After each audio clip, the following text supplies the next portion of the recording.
Well, we're here on Sunday morning because somebody was so hungover yesterday that they were too hungover to sit in a seat for 3 hours. Why do you get that drunk for? You're that hungover, like, man, I can't go somewhere and sit down for 2 hours. It's just too difficult.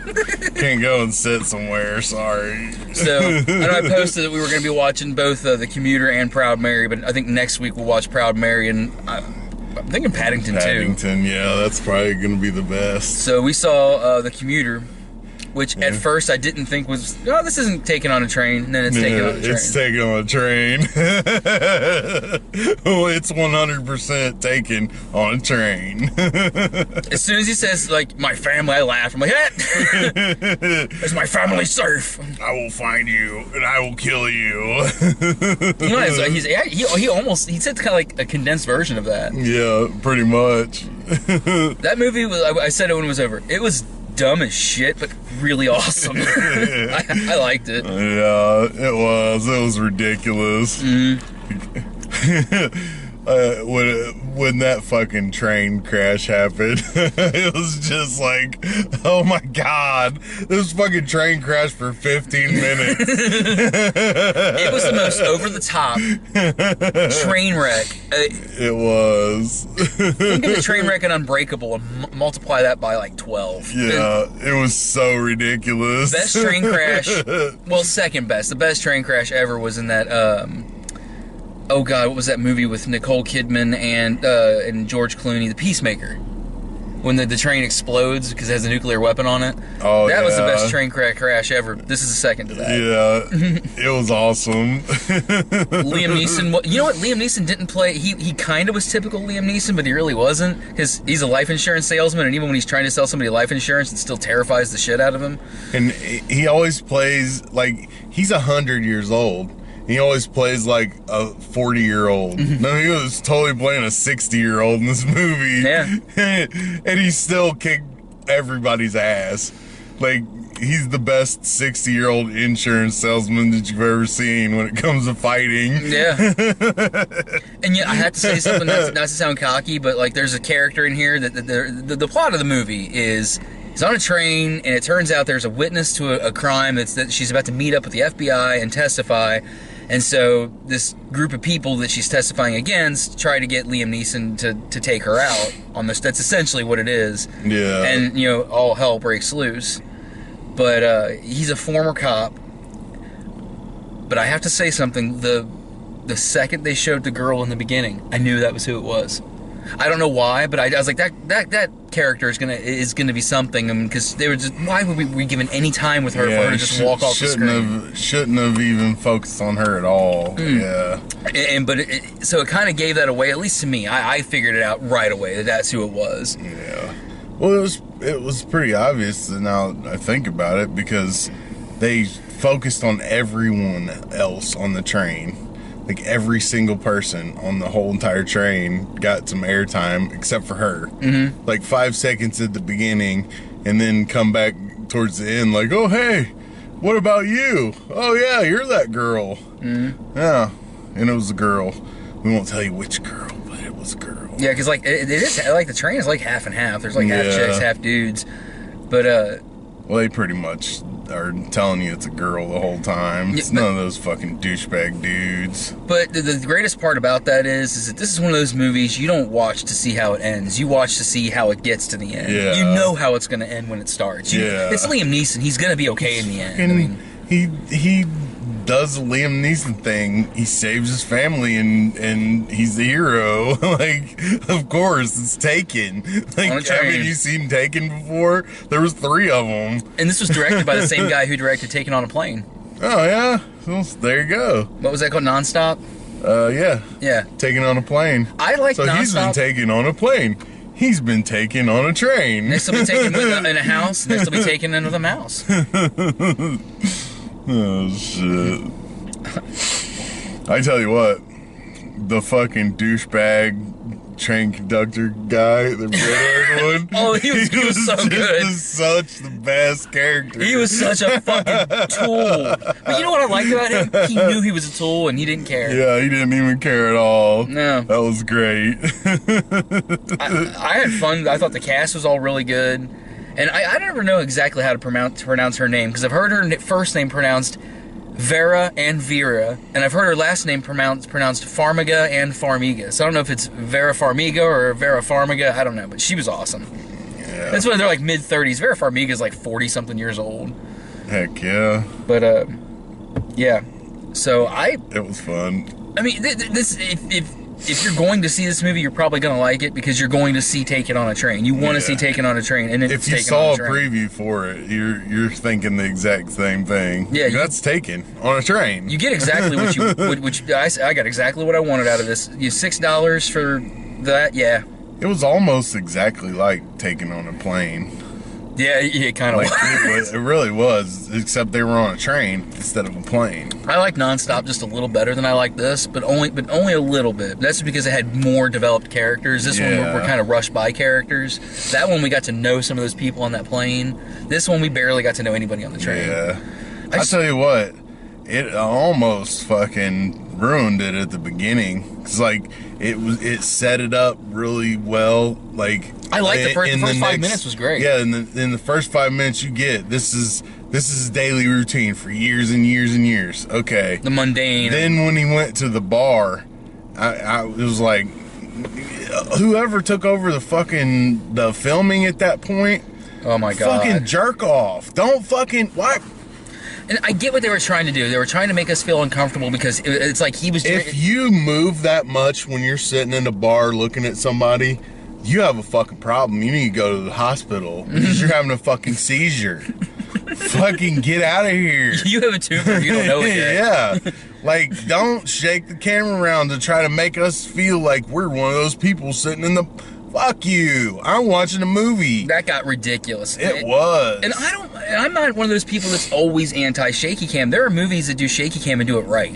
Yeah, it can work, but it can. But that was stupid, because none of the rest of the movie. I mean, there were shaky cam at only appropriate times, but throughout none of the rest of the movie did we have that. Yeah. And I get what the director was trying to do there. He was having a couple drinks, and so we're trying to. And he's uncomfortable. He's shaking up, and we're supposed to feel like he does, but they overdid it. They were shaking me up all right. Mm-hmm. I was fucking getting shook. If you get motion sickness in movies, like, that scene was almost as bad as the entire Jason Bourne film. Yeah, it really was. But after that, and I'll tell you what, the third act of this film was just awesome. It really was. He gets into a fight with this dude that's got a guitar strapped to his back. That was one of the best fights. That's probably one of my favorite fights I've seen in a movie. Just a one-on-one fight. Just two people fighting. It's one of the best one-on-one fights I've seen in a movie in probably the last couple years. I had one problem with that. Well, he's all Mr. Detective Man, and he's like, well, that guitar is left-handed. Who the fuck?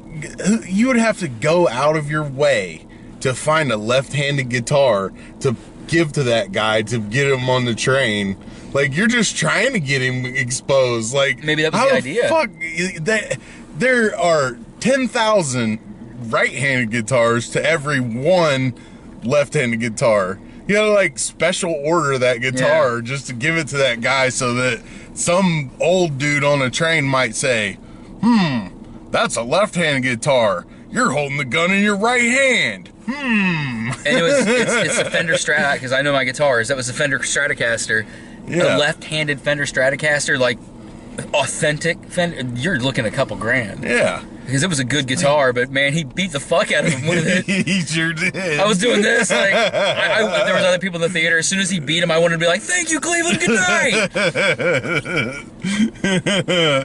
Yeah, that was an awesome fight scene. Just kicked the shit out of him with that guitar. And when he had the neck of it with the tuner knobs, and he just looks at the dude and just starts smacking him in the face. That would hurt so bad.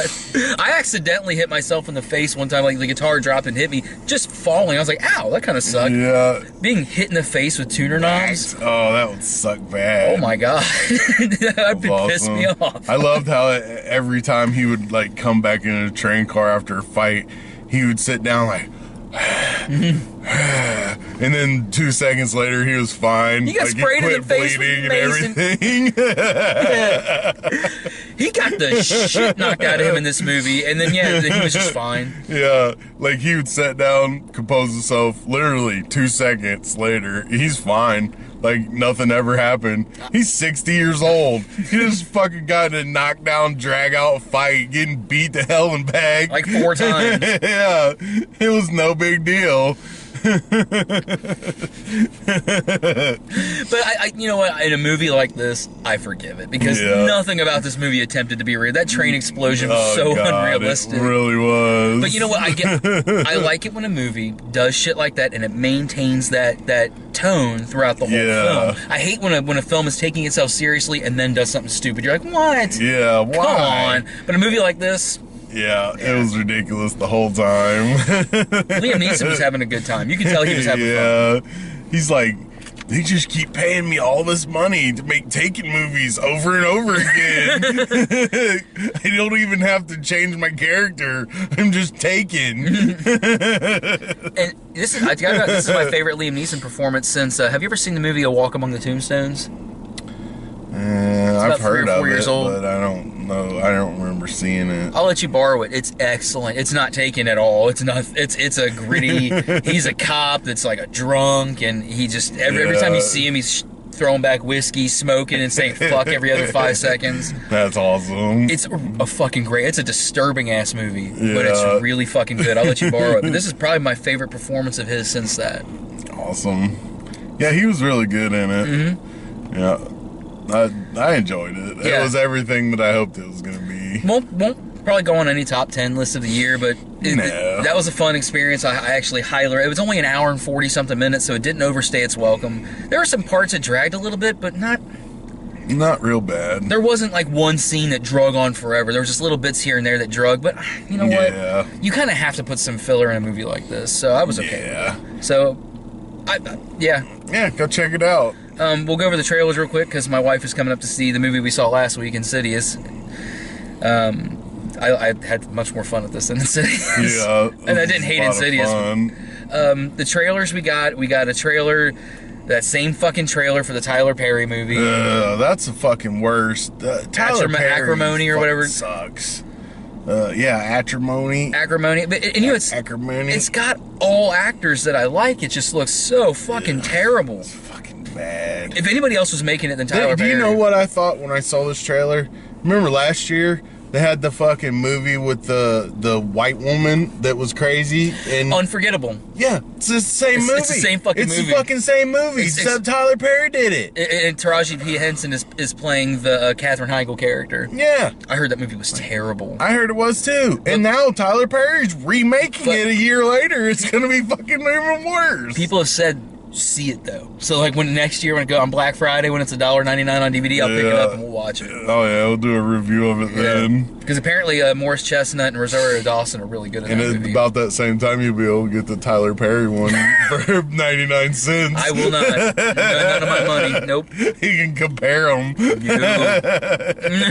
I don't sit through Tyler Perry movies. I'll sit with the movie with him in it because he's not the worst actor in the world by any means. But if he makes a movie, no. No, I'll bleed out before it's over. As soon as it starts, I'm slitting my wrists. And then a trailer came on based on a true story about some incident on a train. It was called the 910 to Paris or some shit like that.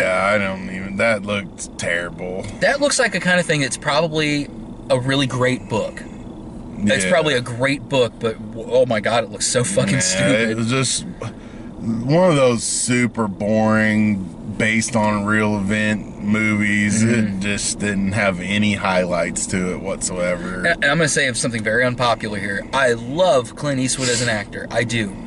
I have not liked many movies he's directed. Unforgiven I love, and he directed that. But Yeah. I'm not a big fan of him as a director. I'm just not No, he's not the best director. that movie he did based on J. Edgar Hoover. I didn't like it at all. The acting was great. DiCaprio was awesome in it, but he's just not a good director. I'm sorry, I just don't think he's that great of a director. So I won't be seeing that. Then we got an interesting trailer for a movie called Mortal Engines. Yeah, that one looks fucking weird. I have to see it. It's a Peter Jackson movie, so we have to see it. We're both Lord of the Rings fans, so yeah, it's like Mad Max Fury Road, except with Transformers. Like, cities that are Transformers.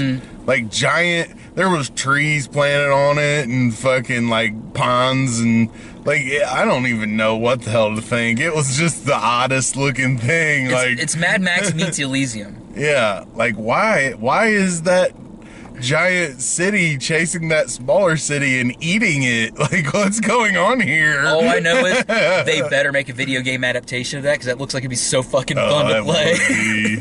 That would be a lot of fun.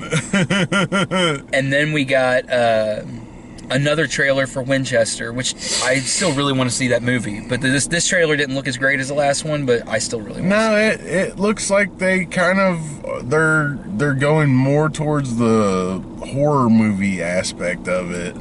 And I don't know. I think it's just how the trailer was cut. It was like an interesting looking, kind of strange, different story in the first trailer with like a little bit of ghost in it. Now it's like all ghosts all the time. Yeah, so hopefully that's like just the third act. It's just that's when the ghosts show up. But it's got Jason Clarke in it, and I really like him. He was in I think it was Dawn of the Planet of the Apes. Yeah, the one that didn't have James Franco in it.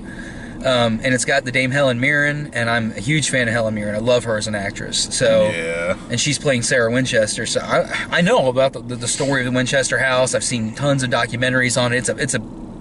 If you've never read up on the Winchester house, go watch some documentaries on it. It's amazing. That lady was crazy. She was fucking nuts. Yeah. And we'll talk more about that when that movie comes out. But yeah, we're going to be cutting this off now because we're going to go play Grand Theft Auto Online.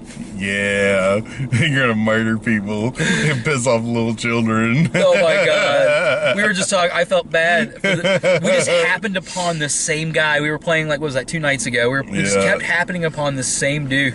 He would just see us and try to jump in a car. He would, because I'd be sitting in the passenger seat, he'd be driving, and Jeremy wrecks into him and just keeps wrecking into him, and I'm just unloading my gun on him.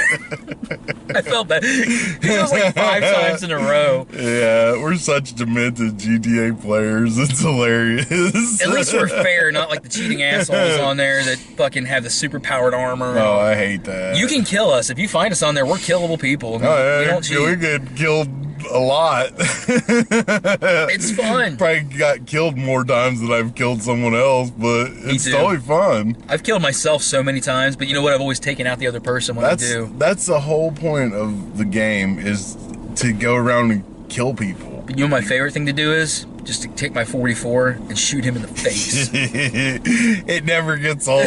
It's always funny. Run up the street like and you just fall over and die. I didn't expect. Hey, fucker. I didn't expect when we were on the beach and you just pulled out the shotgun and blasted me. I expected to get shot and start running. No, one shotgun blast, I'm dead. Like, yeah, I got close enough without you shooting me, and I couldn't help myself. How can you? I could do that for hours. Oh, I know. We should do that. We should like get on opposite sides of the map and just like murder our way towards each other and try to kill each other. That'd be awesome. Yeah, it's lots of fun. If you haven't played GTA Online, go do it. Get on there. I'm JMailey777. The J Mailey is all in capitals. So if you're on PlayStation Plus, add me. Do you know your thing? Yeah, I'm Jeremy429-365. Come and add us as friends. We'll totally grill you. Yeah. It'll be fun. I have It'll a make battle you axe. like it. It'll be in the back of your head. Unless you turn around, then it'll be in the front of your head. Either way, I'm putting an axe in your head. I have one of those too. We should totally have an axe fight later. We should do that. We should try to get other people and just have it just in a big circle and just axe fight. You can't use any guns, no knives. Let's just have an axe fight. Either the hatchet or the battle axe, whichever you prefer. Just have an axe fight. Yeah, that would be awesome. Join us online for an axe fight. Yeah, all the way. See you guys later for the axe fight. Yeah. Come join us. See you next week.